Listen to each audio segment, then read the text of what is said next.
Ce mois-ci, en préparation du ski, on a fait un exercice de design produit. Mon défi, fabriquer des roues pour faciliter le transport de ski. Le design d'un produit, c'est un parcours d'obstacles, une série d'étapes qui s'enchaînent et qui permet d'arriver à un résultat. La première, c'est le cahier des charges. Il faut définir le cadre du projet, les limites, les moyens, les contraintes. Dans notre cas, on s'était laissé une semaine pour fabriquer des roues pour transporter les skis les plus compacts possibles et bien sûr que le projet soit imprimé en 3D. Ensuite, on a fait une veille. La veille, ça permet de voir ce qui se passe sur le marché, ce que fait la concurrence, on s'inspire et on regarde ce qu'on veut changer au regard de notre cahier des charges. De là, je suis parti sur un premier prototype. J'ai d'abord dessiné, puis modélisé en 3D, et c'est là où je me suis rendu compte de mon premier obstacle. Ce que j'avais dessiné n'allait pas du tout pouvoir se serrer sur une paire de skis. Il y avait un gros problème entre l'interface de ma pièce et les skis, ça allait prendre beaucoup trop de place. On a fait une réunion dans laquelle j'ai présenté les différents obstacles et on a trouvé des solutions pour résoudre ces problèmes. À la suite de cette réunion, on est parti sur la solution TPU plus PETG, 4 pièces imprimées à plat sur la machine qu'on assemblait avec des vis et des boutons. De là, même logique, un deuxième dessin sur une deuxième modélisation et c'est là où il a fallu que je sois un petit peu inspiré. Il me restait plus que quelques heures, j'ai trouvé une idée. Il me restait à designer les roues et la caisse de transport.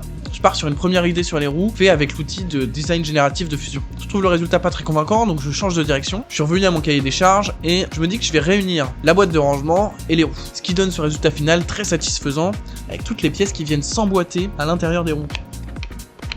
Je suis assez convaincu du résultat, j'imprime tout ça et on va le tester.